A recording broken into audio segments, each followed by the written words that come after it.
Oi gente, sejam bem-vindos a mais um vídeo aqui do canal da professora Cássia. Hoje nós vamos estar dando continuidade a um estudo a respeito de doenças, né? Da última vez nós falamos sobre doenças no físico, falamos das possíveis causas, né? Das 4 possíveis causas que acometem o ser humano no físico, né? Doenças que estão relacionadas a Deus, ao diabo, causas naturais ou até mesmo questões espirituais como o pecado.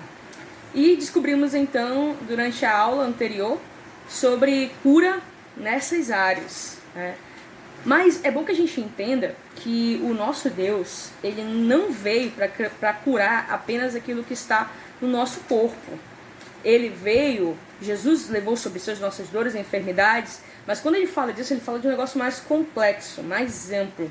Ele está falando, na verdade, que ele quer curar o homem, que ele quer, através do seu sacrifício na cruz, salvar e curar o homem das suas mazelas, dos seus problemas, né? E o que é o homem se não um ser trino?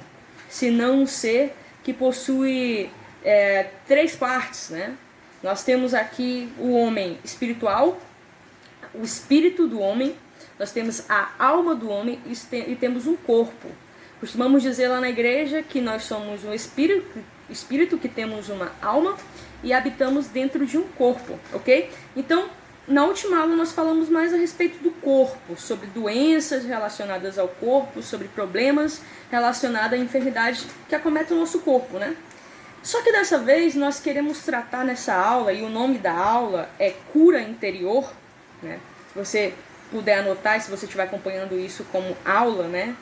Aí principalmente para a escola de líderes, você vai colocar a nossa aula de hoje como Cura Interior. Talvez você já tenha ouvido falar, né? Cura interior. Quem já foi para o Encontro com Deus já deve ter lembrado de uma ministração que tem esse mesmo nome, cura interior. E aí, por que trabalhar isso também na escola de líderes? Bem, se um líder ele não é curado no seu corpo e também na sua alma, possivelmente ele não vai curar. Porque um curado cura, um curado ajuda a curar. Um enfermo só gera outras enfermidades. Então, para nós sabermos como lidar, como ajudar os nossos discípulos a serem curados, a gente precisa então entender se nós estamos doentes interiormente, se nós temos doenças na nossa alma. Mas o que é alma, né?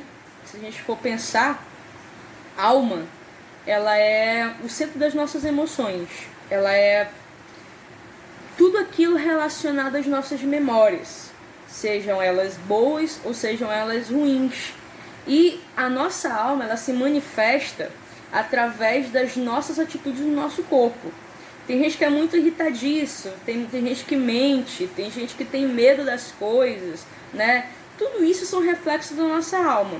Se nós temos tendência depressiva, tendências para violência, possivelmente é porque nós temos algum problema de alma, alguma coisa no nosso interior que a gente não conseguiu resolver. E olha que muitas vezes, boa parte da nossa vida, a gente leva tentando resolver esses problemas de alma. Você, que é alguém de igreja, com certeza já deve ter participado de uma série de encontros para tratar de problemas de alma. Aí na nossa igreja, nós temos o encontro Abba Pai, que é um encontro muito relacionado para essa área aí, para nós curarmos os nossos problemas internos, né? Problemas principalmente relacionados à infância, de crises, né? De separação de pais, de abusos sexuais e tudo mais, que refletem na nossa vida de adulto. Ou seja, foi uma coisa que foi lá atrás, mas que ficou armazenada aqui na nossa psique, na nossa alma, né? Toda vez que a Bíblia fala de coração, ela não está falando do nosso órgão aqui, dos nossos batimentos. Não, toda vez que a Bíblia se relaciona a coração, está falando de alma, está falando de psique, está falando de centro das emoções. Logo, se a minha alma, se a minha mente, se o meu interior ele está bem ajustado, eu vou ser um ser humano que tem atitudes corretas, que tem que todo o meu ser caminha para uma linha reta de conformidade de acordo com a palavra do Senhor. Mas se eu acabo ainda demonstrando em alguns momentos, certos comportamentos que eu não deveria ter, isso provavelmente indica que eu tenho um problema na alma.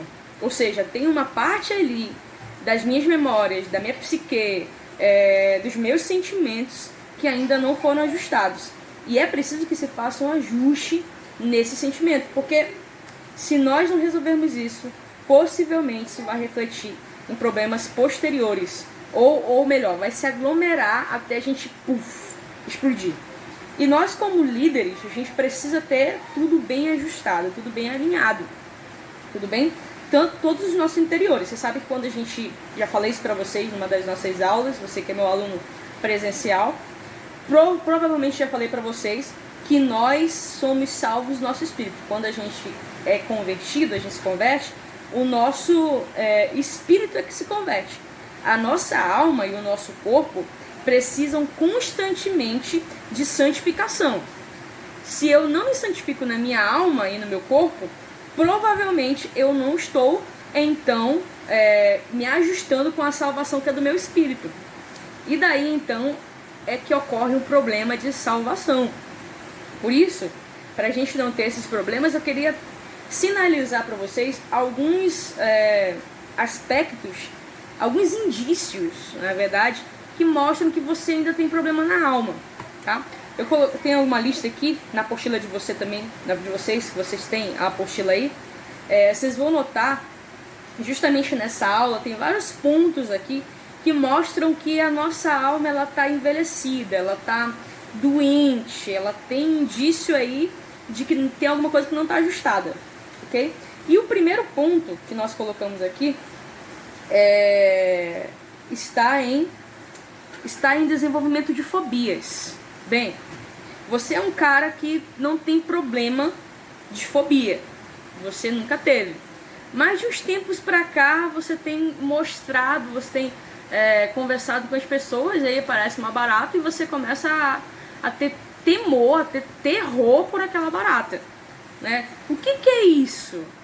Ou então, eu tenho medo de perder meu pai, perder a minha mãe, eu tenho fobia a estar em lugares fechados, né? Gente, uma pessoa que está bem na sua alma, ela não vai ter problema de fobia, né? Então, um dos indícios de doenças na nossa alma é a fobia. Pessoas que têm muito medo, pessoas que são muito medrosas, né?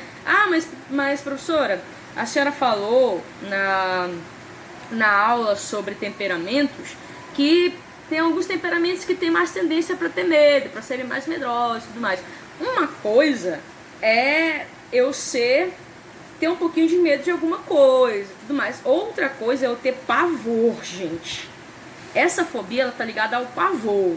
Se você tem pavor a alguma coisa, provavelmente isso é uma marca, isso é um indício de que você está enfermo na sua alma e que você precisa de cura, ok? O outro problema que nós vivemos na sociedade de hoje são pessoas muito racionais. Olha, o problema aqui, o primeiro problema era a fobia, o segundo é a racionalização. Tem pessoas que são muito racionais, né? Que não se baseiam muito pela fé, que vai muito pela vista. 2 mais 2 é 4 e ponto, né? Que não se deixam levar-se pelo Espírito Santo de Deus, que tudo quer saber por quê, qual é a razão, qual é o motivo, que não faz nada além daquilo que é objetivado, daquilo que é, concreto, daquilo que é palpável, né? Que anda muito em teorias, mas que não anda muito pautado na verdade. Se você é um cara muito racional, se você é uma menina muito racional, muito objetivo, né? Não gosta muito de trabalhar com essa subjetividade que é do espírito, basicamente do espírito, você deve ter algum probleminha da alma aí, né? Então, estou apontando aqui para vocês algumas marcas que mostram que você tem possivelmente algum probleminha na alma.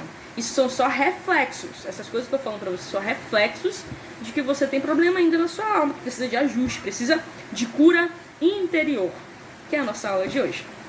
Ok?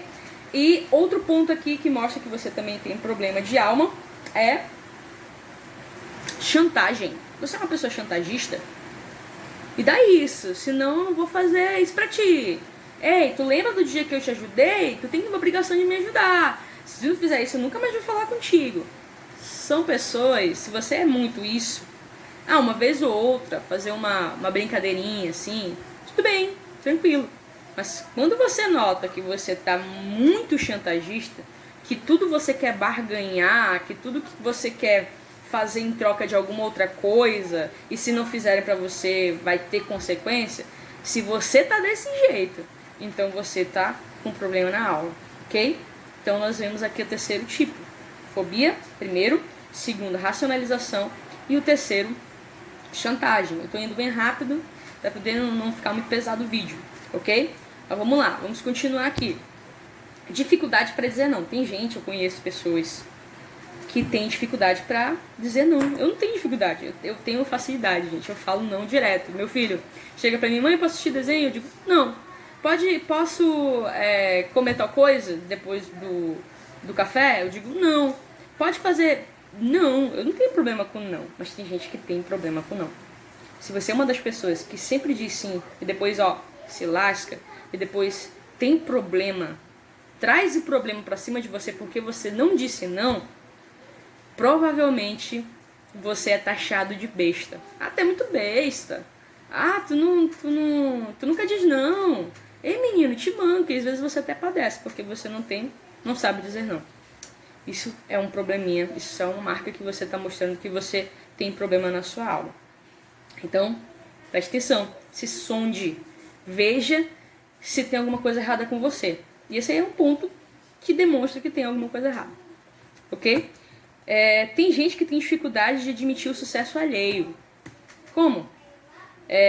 Fulano ganhou um carro. Mas também não é novo. Fulano comprou uma casa. Mas também não é invasão. Fulano passou no vestibular. Quem não passa no vestibular de tal faculdade? Sabe, pessoas que são negativas, pessoas que não conseguem vibrar com o sucesso do outro. Poxa, mano, parabéns pelo teu sucesso, teu carro novo, tua casa nova. Não, pessoas que são derrotistas. Se você é o tipo de pessoa que não se regozija com a alegria alheia, provavelmente você, além de invejosa, você tem um pouquinho de cobiça por não admitir o sucesso alheio. E esses dois pontos, eles te mostram que tem alguma coisa errada com você. Ok? Tem outras pessoas aqui que são independentes. Totalmente independentes, que não dependem de ninguém. Tá, tem seu ponto positivo? Tem, mas quando é demais, é exagerado, quando é radical demais, acaba trazendo problemas. Tipo, tá em sala de aula e a professora passa trabalho em grupo. A primeira coisa que a pessoa fala é: professora, posso fazer sozinho? Isso é independência. Às vezes, esse tipo de pessoa, ele não gosta muito de ajuda, ele quer saber muito do seu eu, é um pouco egoísta. Sabe, se você é muito egoísta, se você é muito independente, sabe, vive solto por aí, provavelmente você tem algum problema. Eu não quero depender de ninguém, eu não tô nem aí pra ninguém, não sei o quê. Gente, tudo que é demais, que é exagerado, ele faz mal. Ou ele demonstra que você tá mal. É isso que eu quero falar pra vocês. Ok? Outro ponto que mostra que você tem algum problema na sua alma, que é uma marca, um sinal de envelhecimento da sua alma, é a desconfiança. Tem gente que é desconfiado de tudo, né? Tem gente que pega esse biscoito aqui, por que tu tá me dando isso? Me ajuda em tal coisa que eu vou te dar tal coisa. Não, pra quê? Desconfiado. O que tu tá fazendo? Com quem tu tá teclando? Né? Principalmente mulher. Desconfiança. Pessoas que são muito desconfiadas, elas mostram que alguma coisa lá no passado delas feriu elas. Na questão da confiança. Marcou, sabe, uma decepção amorosa, algo ali na família que mexeu, e isso não foi ajustado. Se não foi ajustado, precisa de cura. Amém? Um outro problema aqui é a autodefesa. Tem gente que... Vou citar um exemplo aqui. Vou citar um exemplo básico de pessoas que vivem na defensiva, né, que pode ser um problema de alma também. Um diálogo, por exemplo. Alguém chega na sua casa e come o bolo e aí pergunta: quem fez o bolo? Aí a pessoa vai lá e a pessoa que fez o bolo, que é defensiva, ela vai lá e diz: por quê? Está ruim? Ou então ela se defende dizendo: com certeza você não faria o melhor que isso. Ou então ela já demonstra: fui eu, não tá bom, né? Já é uma insegurança. Então tem pessoas que realmente se defendem ou para se exaltar ou para se menosprezar. Se você é uma pessoa que faz muito isso, provavelmente você tem problemas na sua alma. Vejam bem, eu não estou falando de uma vez na vida você tomou uma dessas atitudes. Eu não estou falando isso.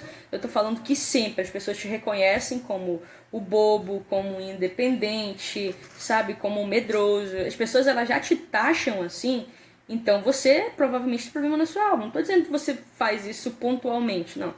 É sempre. Se você faz isso sempre, então você tem problema na alma, precisa de ajuste.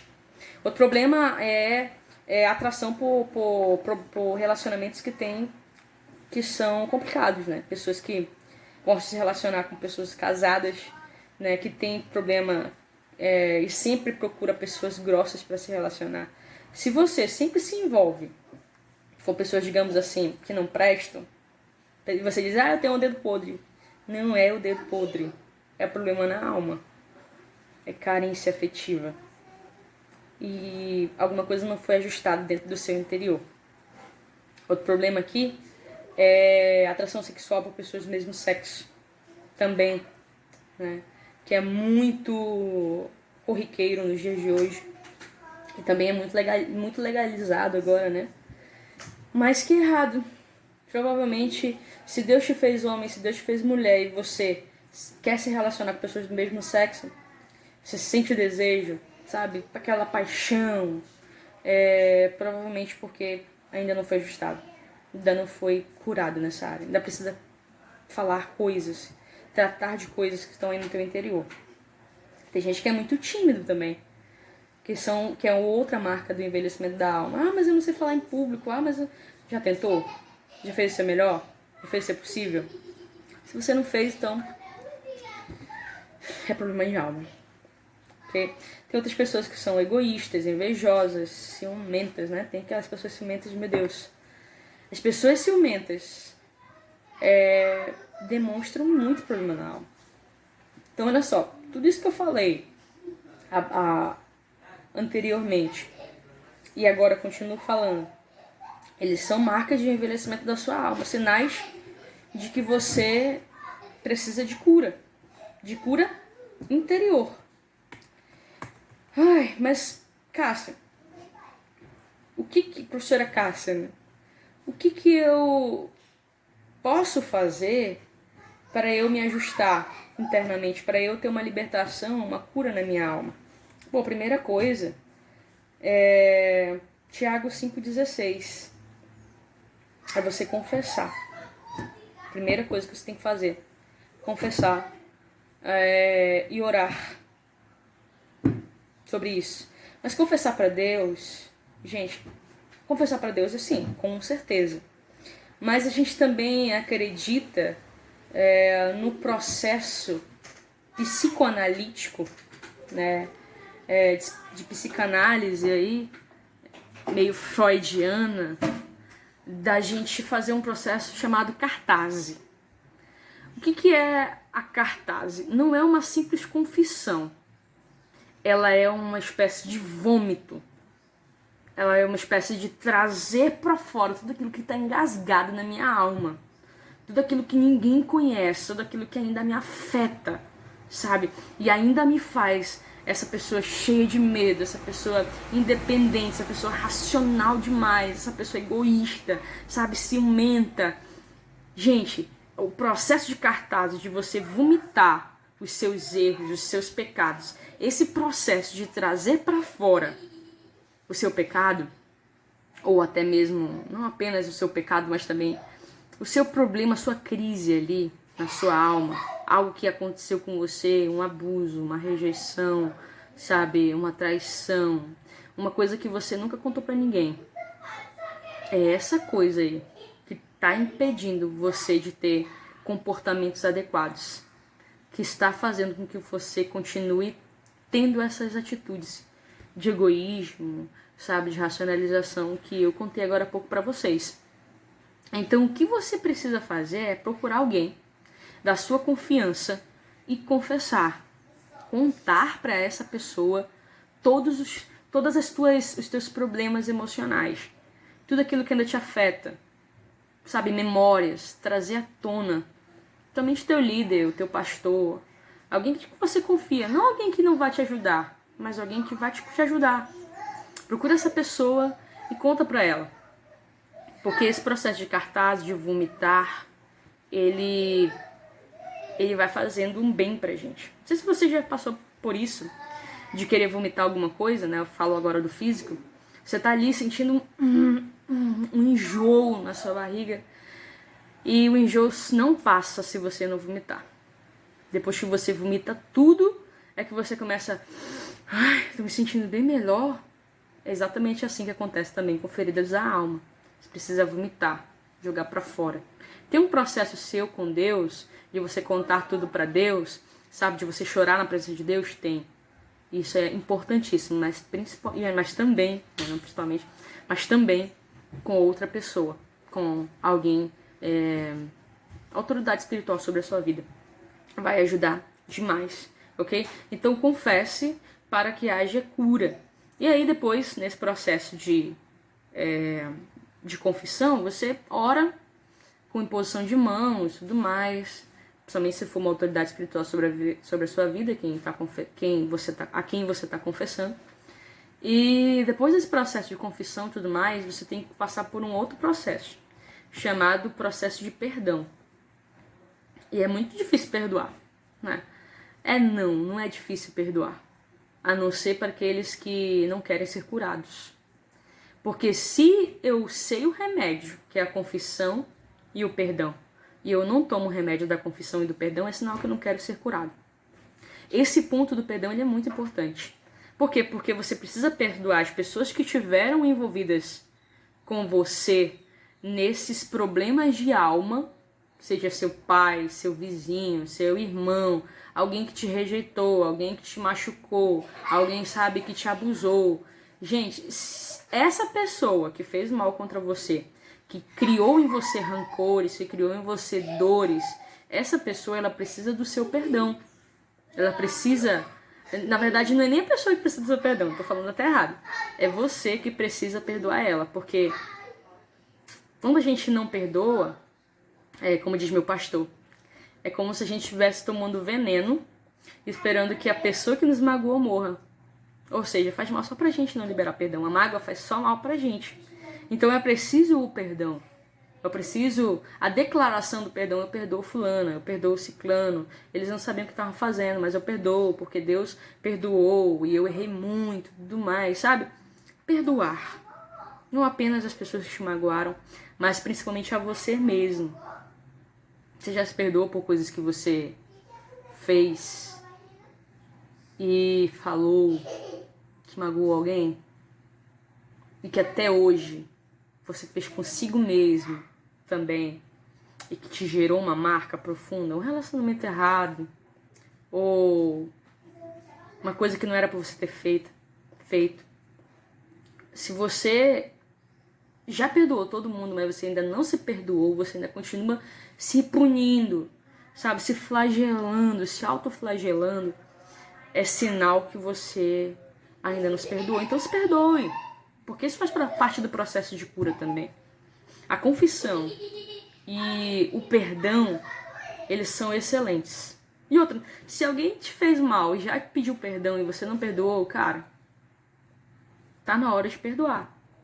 Você precisa ser curado no seu interior, na sua alma, nas suas emoções, na sua psique. Você precisa seguir alguns passos, na verdade, para o perdão. Se você pode anotar, tem algumas pessoas que vão anotar mesmo, você pode colocar assim, ó, passos para o perdão. Aí no primeiro passo você vai colocar decidir e liberar perdão em voz alta. Você falar para você mesmo. Eu perdoo fulano. Ele me magoou, mas eu perdoo ele. Ele me feriu, mas eu perdoo ele. Se você fizer isso em voz alta, você vai declarar que você perdoa. Isso vai se tornar uma realidade para você. Você vai sentir um alívio no seu coração. Outra coisa, né, que eu já falei anteriormente, mas se você quiser colocar numa linha aí, lógica, né, o primeiro passo é liberar perdão e falar em voz alta. O segundo passo é você confessar o perdão para a pessoa. Se a pessoa ainda se relaciona com você, ainda faz parte da sua vivência, vai lá, dá um abraço nela, diz, olha, eu te perdoo, porque naquele dia você me feriu, eu te perdoo porque você fez isso comigo, tudo mais. Vai ser dolorido, mas perdão é decisão. Se você fizer esse caminho que eu tô falando, pedir liberar perdão em voz alta, falar em voz alta, depois ir até a pessoa, abraçar aquela pessoa e quebrar toda indiferença. E por último, orar, por penúltimo, orar pedindo cura sobre você, declarando a cura de Deus sobre você. E o terceiro, repetir tantas vezes quanto forem necessárias que você perdoou. Se você seguir esses 4 passos, sabe, liberar perdão em voz alta, ir atrás da pessoa, dizer que você perdoou, abraçar a pessoa, quebrar toda a indiferença. Se você orar pedindo cura do Senhor, o bálsamo dele. Se você repetir quantas vezes forem necessárias, até que no íntimo do seu coração você está arrasando. A última. Meu filho e meu marido ficam bagunçando.